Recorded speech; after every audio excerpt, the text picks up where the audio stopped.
జారెడుతాడు కట్టినవాడు జన్మలు నీ జోడవుతాడు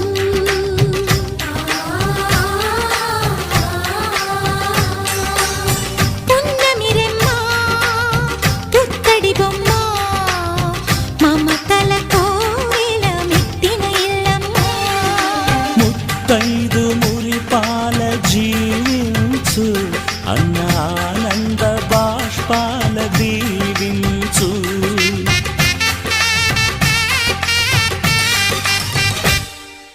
తాజాగా మా ఇంట్లో పెళ్లి